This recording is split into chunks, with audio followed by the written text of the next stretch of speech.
Super quick review of the Husqvarna 701 Enduro. Now got 7,500 miles, I think 7,548 to be exact. Done a few mods to it. Custom made a spare tube holder. Just, you never know when you need that. It's a good place to put it. I've got the T-Rex crash bars and skid plate. I did a review of that earlier. Stuck a little giant loop bag here in the frame. Holds on pretty good, kind of handy for carrying some extra tools. I also carry a spare GMRS radio, although my primary one is right there. And that's what I use for communicating when I get out of range of the intercoms. I got a Cardo Pack Talk Edge. But this is the push to talk button I use with that GMRS radio. Works pretty slick. Right now I've got my Madstead windshield off and I just have a camera mount on here. And this I use mostly as a dash cam. So I actually have a Insta360 X5 I primarily use. Added some LED lights for visibility. Also kind of, if you ever do ride at night, it's nice. I put a LED headlight in it, just stuck it in the stock headlight housing. Works fantastic. Let's see what else. Nice CNC gas cap. These are better. The locking one is kind of, you got to fiddle with the key and it's recessed. So this one, if it's like dirt all around here, it doesn't fall in the gas tank, which is nice. I use this cheap bag here as a quote tank bag, although the tank on this bike is obviously in the rear. I've got a charging plug here, so I got two USB ports out. One I use to run my camera, the other one the Insta360 GPS remote. I have a Garmin Zumo XT2 that I mount here. Got a Viridian cruise control I just installed. That's where I stuck the controls for now until I find a better spot, but as you can see all the spots are pretty much taken. So it functions, and that also has the ABS add-on. So the nice thing is it'll go in an off-road mode and stay there. Just put my 5th rear tire on this thing. First was a TKC 80. This is my 4th Anarchy Wild. I get maybe 1,500 miles before they're down to about 4 millimeters in the center and I replace them. So go through those pretty fast. This is a gas can mount. I've got some other info about that. I only have used it a couple of times, honestly.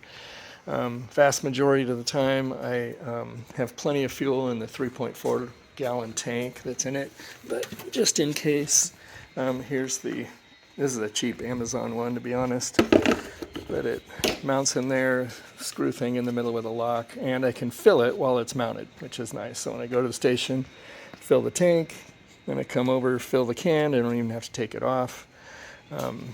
Anyway, and I just custom made that mount for it. The mount that came with it, this piece here, absolute garbage. So as you can see, I put bolts through to secure it, so that sucker's not coming off. Let's see, double take mirrors, of course. All the usual things. This put just a basic steel rear bracket and, again, an inexpensive bag on the back. This is the Madstead windshield that I have, that I put on in the winter. I got more pictures of that elsewhere. Things I love about the bike is this thing can go comfortably over the highway speed limit with no problem whatsoever, and you can cruise all day. Important add-on here is the Seat Concepts Comfort XL seat. Notice it's got the extra width here.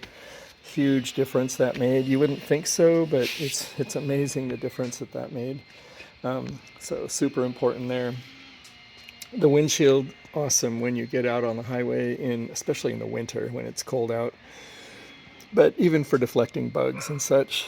And I've set it up. I drilled extra holes in the windshield so that, oh God, it's dirty right now. So you can see when I go off-road, I can mount it in these holes here, and when I'm on the road, I can mount it in these holes here. So basically I have a lowered position and that's used for off-road, and a top position I use on-road. This Aniki Wild I put on before 3,000 miles, and it's a little under half tread, I guess now. Next time I'll put a new one on. Yeah, I guess that's about it. Bike is great on and off road. It's 325 pounds completely dry without all the mods. So I'm guessing the way it's sitting here, I'm 360 plus, something like that. I've kind of gotten used to it. One of the things I would say is I've learned to ride this thing fast. When I first got it, I thought, well, the gearing is maybe not so great for off-road because first gear is so darn high. A lot of people complain about that, but what I finally realized is you just need to ride faster. Problem solved. You ride fast and it goes away. And I don't mean crazy fast. I just mean keep it up over 10 miles an hour off-road. And once I started doing that, I quit dumping the bike all the time. So riding's a lot more fun when you're not dumping the bike all the time. Okay, well, that was my super quick review. I've got more on my blog at gemroll.com. Thanks.